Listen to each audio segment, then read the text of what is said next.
At 3:17 a.m. on a freezing January night, Michael Chen's phone buzzed with an incoming text that would change everything. The message was simple, desperate, and clearly meant for someone else. "Please come, room 308, Street Elizabeth's Hospital. I'm scared. I'm alone. Please." Michael stared at the screen of his phone in the darkness of his Boston penthouse, his finger hovering over the delete button. Wrong number. Obviously. He had a property acquisition meeting at 7 a.m. He needed sleep, but something about those words, that raw desperation, made him pause. Another text appeared. "Are you coming? Please say yes. They said nobody's coming." Michael sat up in bed, his heart inexplicably racing. He typed back, "Who is this? Are you okay?" The response came immediately. "I don't know you. I just pressed buttons." The nurse left her phone. "Please, I can't be alone in the dark. I can't see. I'm scared. Can't see." A child who couldn't see, alone in a hospital, texting random numbers in the middle of the night. Every logical part of Michael's brain screamed that this was none of his business. He ran a real estate empire worth $43 million.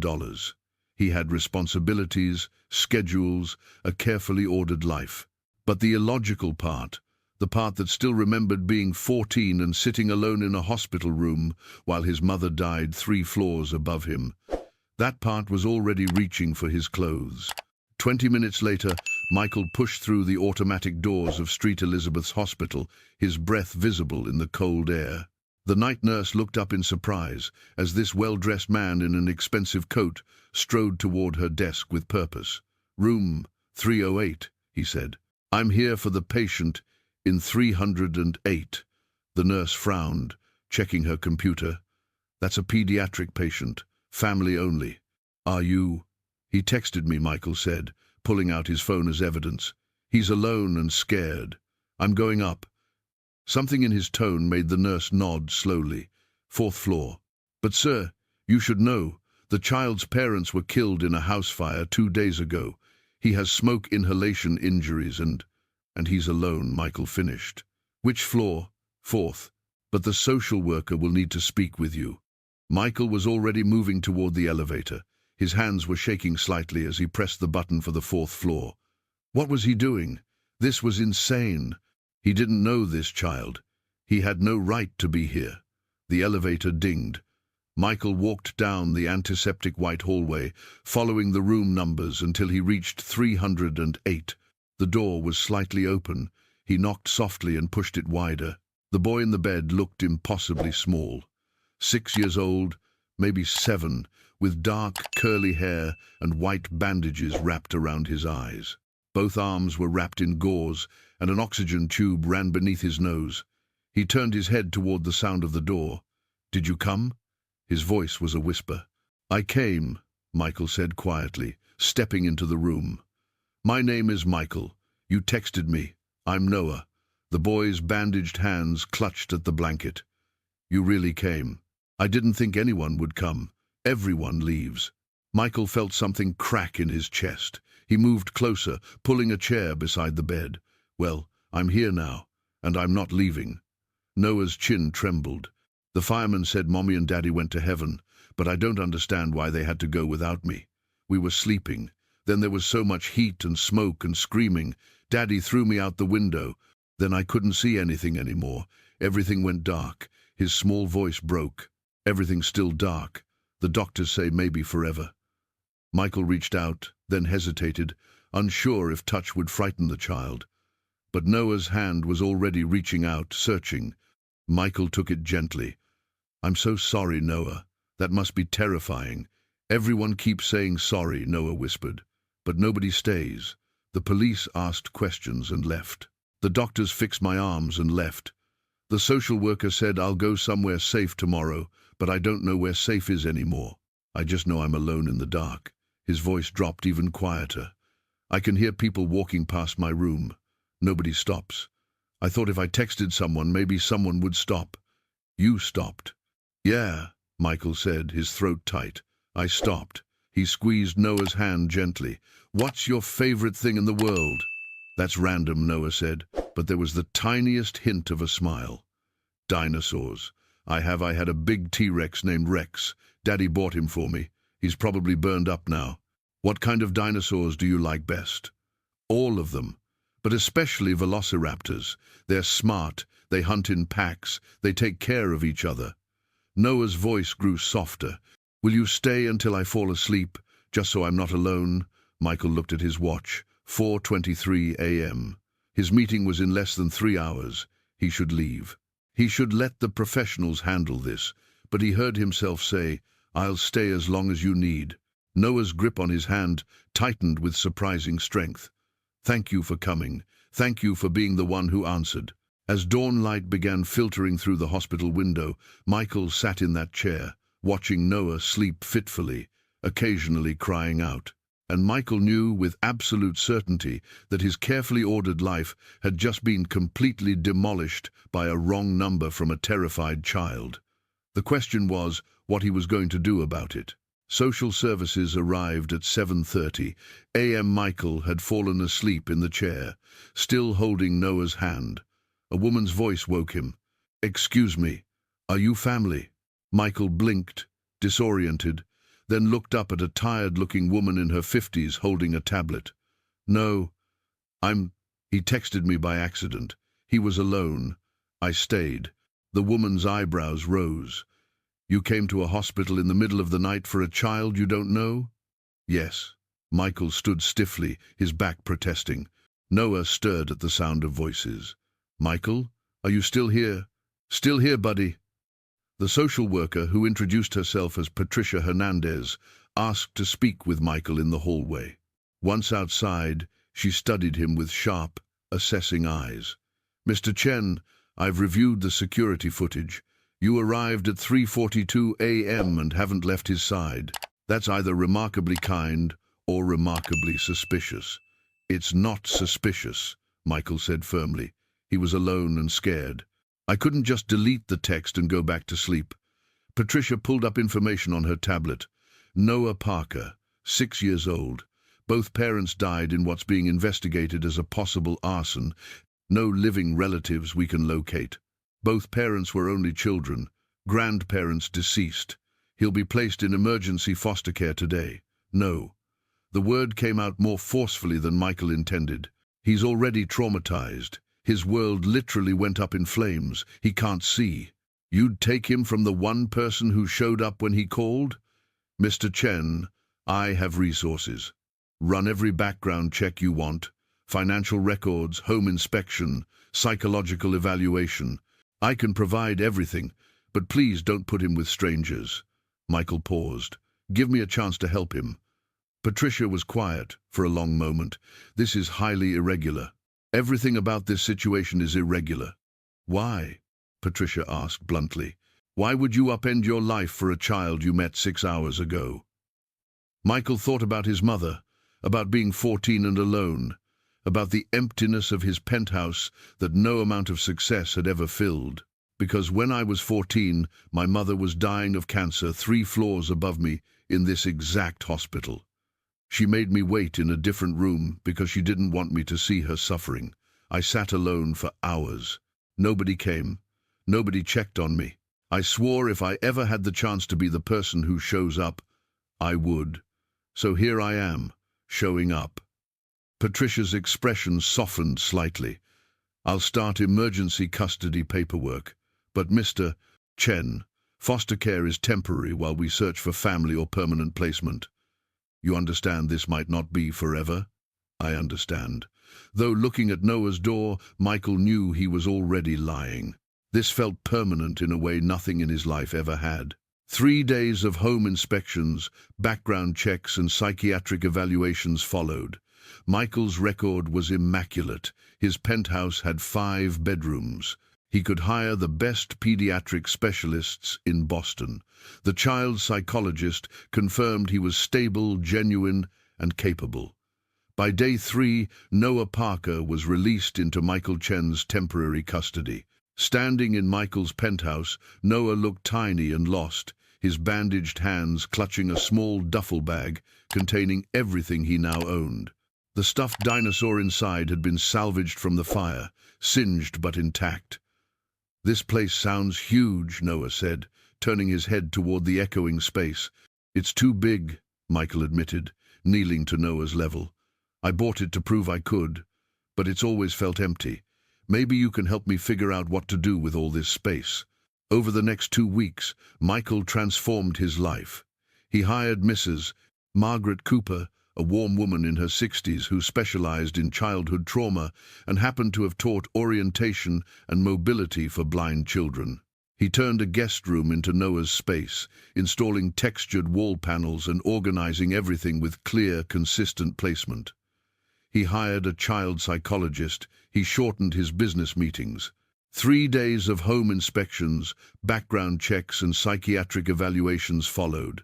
Michael's record was immaculate. His penthouse had 5 bedrooms. He could hire the best pediatric specialists in Boston. The child psychologist confirmed he was stable, genuine, and capable. By day 3, Noah Parker was released into Michael Chen's temporary custody. "What's this?" Michael asked, touching a small, hard lump inside the stuffed T-Rex. Noah froze. "Rex. Just Rex." "Noah, there's something inside Rex. Something that doesn't belong." His voice was gentle. "Can I look?" After a long pause, Noah nodded. Michael carefully examined the dinosaur and found a hidden seam. Inside was a USB drive, sealed in plastic. "Did you know this was here?" Noah's voice was small. "Daddy put it there, the night before the fire. He came into my room really late and woke me up. He was crying. He said if anything happened, I had to keep Rex safe. He said Rex was protecting something important." Michael's blood ran cold. "Did your dad say anything else?" "He said bad people were coming. He said he and Mommy had found something at work, something that could hurt a lot of people if they didn't tell the truth. He said if anything happened to them, I had to give Rex to someone brave, someone who would help." Noah's voice trembled. "Then our house caught on fire. Daddy said it wasn't an accident. He said they came." Michael sat down heavily. "Who were they, Noah?" "I don't know. I couldn't see. But Daddy was scared. Really, really scared. That's why he threw me out the window. He said to run, to hide Rex, to not tell anyone." Noah started crying. "I wasn't supposed to tell you. But you're nice. You stayed. Are you brave, Michael?" Michael pulled Noah into a careful hug. "I hope so, buddy. I really hope so."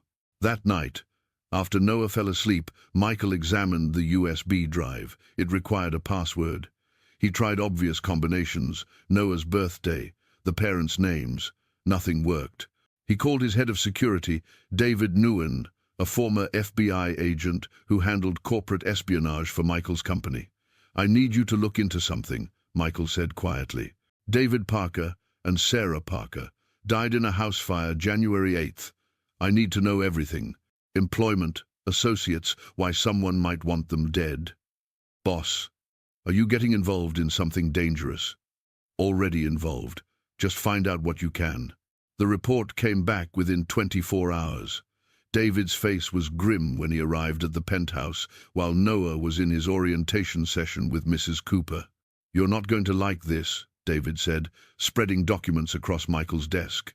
David and Sarah Parker worked as accountants for Meridian Financial Group. About 6 months ago, they were assigned to audit a subsidiary called Clearwater Holdings. They found irregularities, big ones.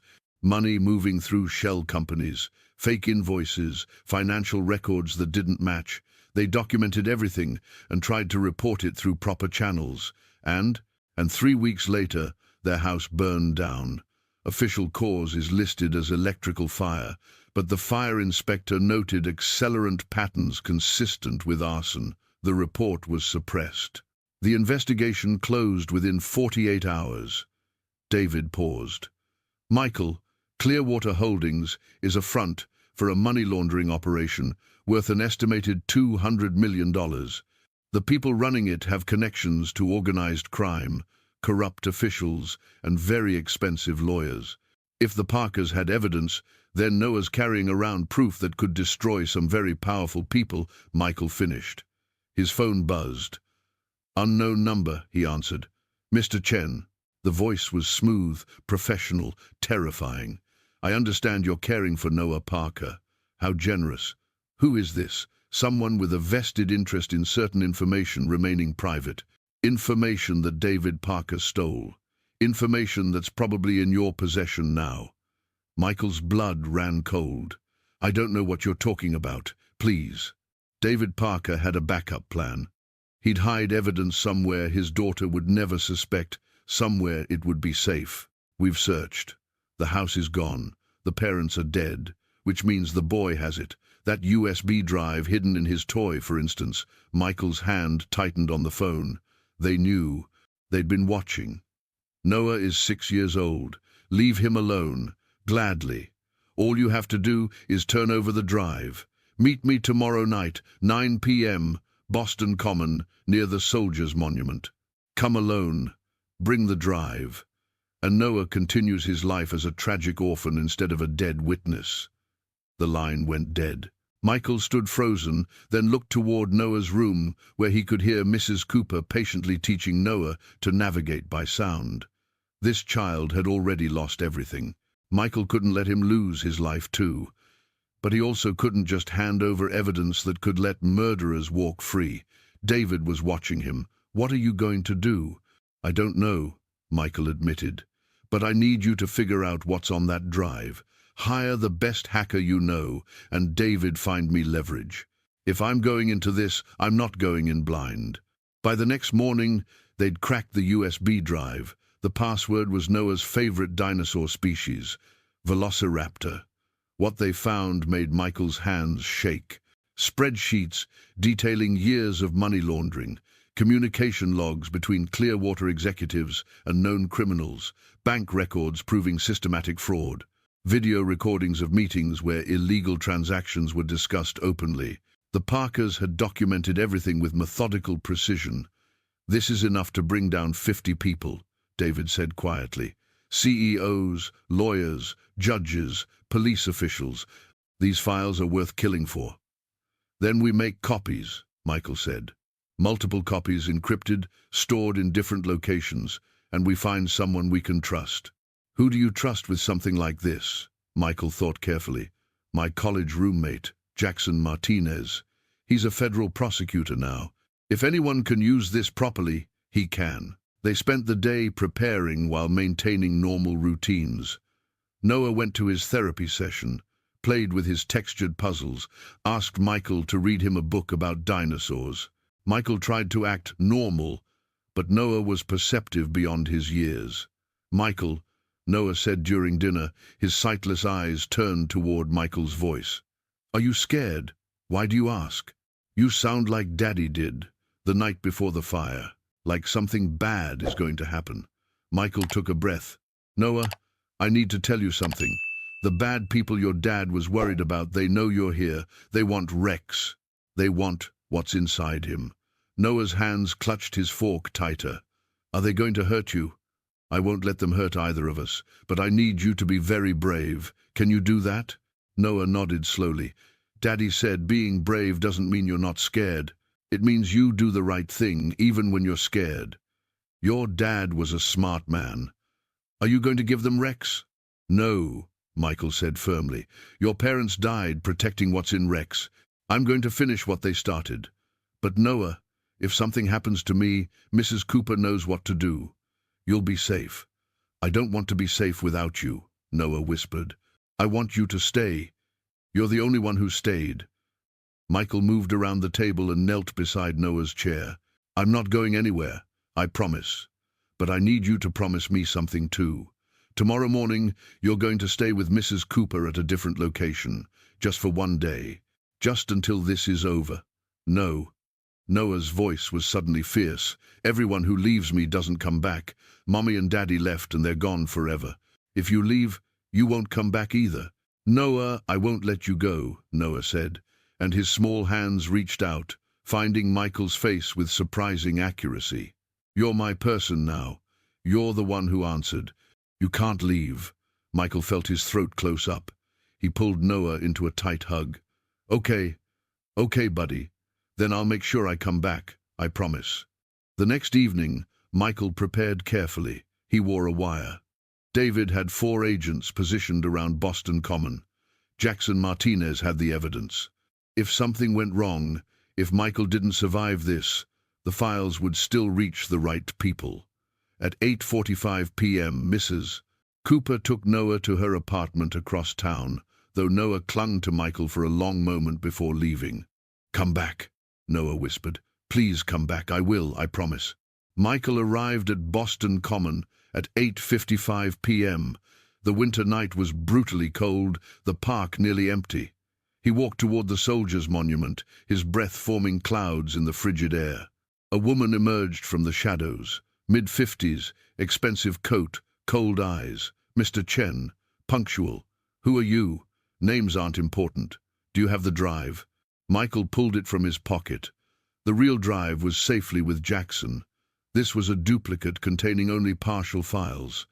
"First, tell me why. Why kill 2 innocent people?" The woman smiled thinly.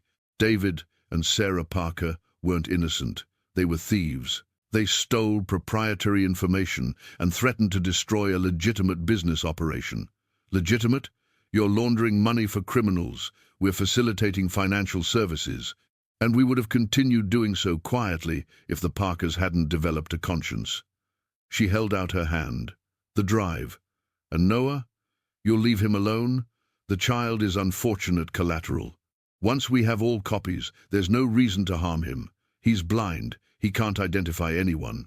If something went wrong, if Michael didn't survive this, the files would still reach the right people." At 8:45 p.m., Mrs. Cooper took Noah to her apartment across town, though Noah clung to Michael for a long moment before leaving. "Come back," Noah whispered. "Please come back. I will, I promise." Michael arrived at Boston Common at 8:55 p.m. The winter night was brutally cold, the park nearly empty. He walked toward the Soldiers' Monument, his breath forming clouds in the frigid air. Someone else wanted that drive. Chaos exploded.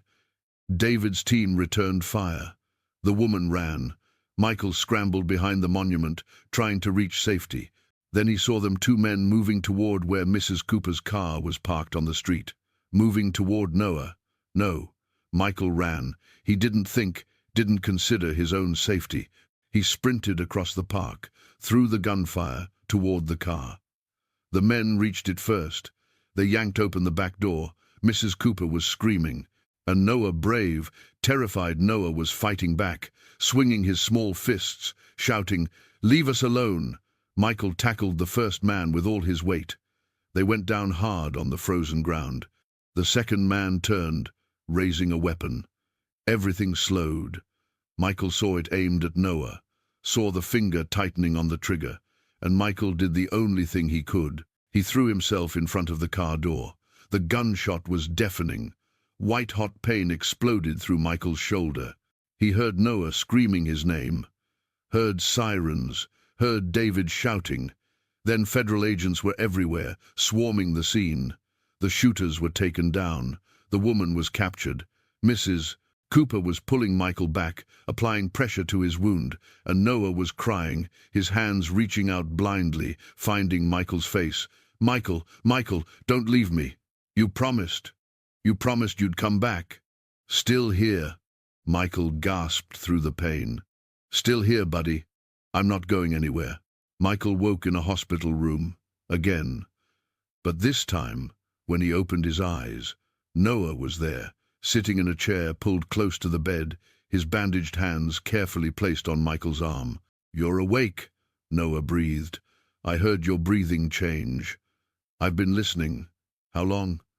Michael's voice was rough. 2 days.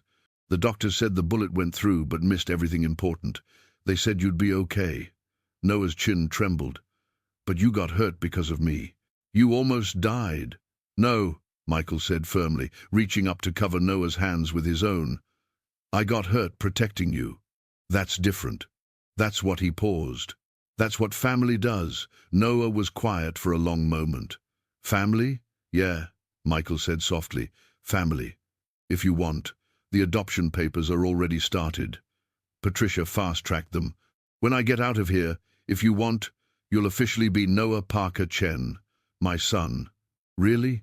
Noah's voice was tiny, hopeful, terrified. "You want to be my dad? Even after everything? Even after all the danger and the bad people and me being scared all the time?" "Especially because of all that," Michael said. "Noah, you're the bravest person I know. You texted a stranger when you were terrified. You kept your parents' secret safe. You fought back when those men came. You're not broken. You're not damaged. You're a survivor." "But I can't see," Noah whispered. "I can't see you. I don't know what you look like." "Then I'll describe myself," Michael said. "I'm 6 feet tall, black hair, brown eyes. I have a scar on my left eyebrow from falling off a skateboard when I was 9. And right now, I'm smiling at you like you're the best thing that ever happened to me, because you are." Noah started crying. "You weren't supposed to be my person. I just pressed random numbers. You were supposed to delete my text and go back to sleep." "Best wrong number I ever got," Michael said, his own voice thick with emotion. "You know what your dad told you? About being brave, meaning you do the right thing, even when you're scared?" Noah nodded. "Answering your text was the scariest thing I've ever done. Not because of danger, because I knew if I answered, if I showed up, my whole life would change. And I was right. Everything changed. I changed. But Noah, I would do it again in a heartbeat." Noah climbed carefully onto the hospital bed, curling against Michael's uninjured side. "What happens now?" "Now?" Michael wrapped his arm around his son. "Now the bad guys are all in jail. Jackson has all the evidence. 50 people are being indicted. Your parents' investigation is finally getting justice, and you and I go home." "Where's home?" "Wherever we make it," Michael said. "My penthouse, or we could find a house, one with a big backyard. Maybe get a dog, whatever you want." "I want," Noah said quietly, "to stay with you. That's all, just stay with you. Then that's what we'll do." 6 months later, Michael stood in the backyard of their new house in Brookline, watching Noah run through the grass with their new golden retriever puppy named Rex 2. Noah's bandages were finally off. His arms had healed, his vision hadn't returned, but he navigated the world with increasing confidence, his remaining senses sharp and sure. "Dad!" Noah called. Michael's heart still jumped every time he heard that word. "Dad, Rex 2 found my ball. Bring it here," Michael called back. "Show me your throw." Noah ran toward his voice, his hands outstretched. Michael caught him, steadying him, then placed the ball in his hands. "Remember what we practiced. Feel which way the breeze is going. Listen for where Rex 2 is, then throw." Noah concentrated, turned slightly, and threw. The ball sailed through the air. Rex 2 barked and chased after it. "Did I do it right?" Noah asked anxiously. "Did it go far?" "Perfect," Michael said, kneeling down to Noah's level. "Absolutely perfect." Mrs. Cooper emerged from the house with lemonade. She'd become a permanent part of their family, part nanny, part grandmother, part guardian angel.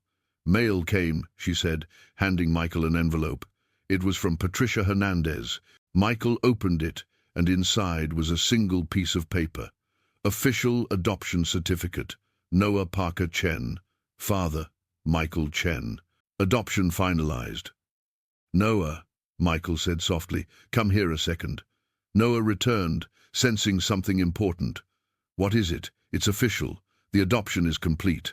You're legally my son now, forever." Noah's hands found Michael's face, tracing his features the way he did when he wanted to see something important. "Forever?" "Forever," Michael confirmed. "You're stuck with me now." Noah threw his arms around Michael's neck. "Good. Because you're the one who answered. You're the one who came. You're my dad." As Michael held his son in the summer sunshine, he thought about that night 6 months ago.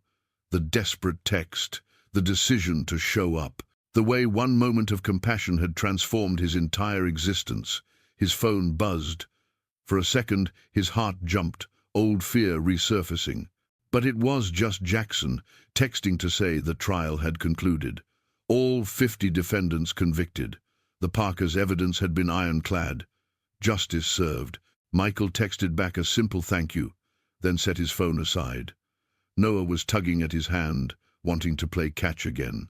And Michael realized that this ordinary, beautiful moment was worth more than every business deal, every success, every achievement of his previous life. He'd built an empire, yes, but he'd been living in an empty fortress. It took a wrong number from a terrified child to show him what actually mattered. "Dad," Noah said. "Yeah, buddy. Do you think Mommy and Daddy can see me from heaven?" Michael's throat tightened. "I think so." "Why?" "Because I want them to know I'm okay. I want them to know I found someone brave, someone who didn't leave." Noah paused. "I think they'd like you." "I hope so," Michael said quietly. "I really hope so." That night, after Noah fell asleep, Michael sat in his son's room, watching him breathe steadily, peacefully. On the nightstand was the original Rex, stitched and restored. The USB drive long gone, but the dinosaur remaining as a reminder of everything they'd survived. And Michael understood finally what Noah's father must have felt that last night. The terror, the desperate hope. The prayer that somehow, impossibly, his child would find someone who would protect him, love him, choose him. David Parker had rolled the dice on humanity. He'd programmed his son's voice commands to guide him toward Michael's number, not random at all, but carefully chosen. Michael had never known it, but 6 months later, Patricia had shown him the full investigation. David Parker had researched Michael extensively. A successful businessman, yes, but more importantly, someone who'd grown up without family, someone who understood loss, someone who'd spent years building walls around his heart, but underneath remained capable of extraordinary compassion. David Parker had bet his son's life on a stranger's goodness, and somehow, impossibly, he'd been right. "Thank you," Michael whispered into the darkness, speaking to parents he'd never met. "Thank you for trusting me. I won't let you down. I promise." Noah stirred in his sleep, reaching out instinctively. Michael took his hand, and in that moment, Michael Chen understood that he hadn't saved Noah. Noah had saved him. One wrong number at 3 a.m., one desperate text from a terrified child, one decision to answer, to show up, to stay. That's all it took to transform 2 broken lives into one complete family. And Michael would spend the rest of his life being grateful that when Noah Parker pressed those random buttons in his darkest moment, fate, or perhaps a father's careful planning, had connected him to exactly the right person. Not a wrong number after all. Never a wrong number. The right number. The only number that mattered.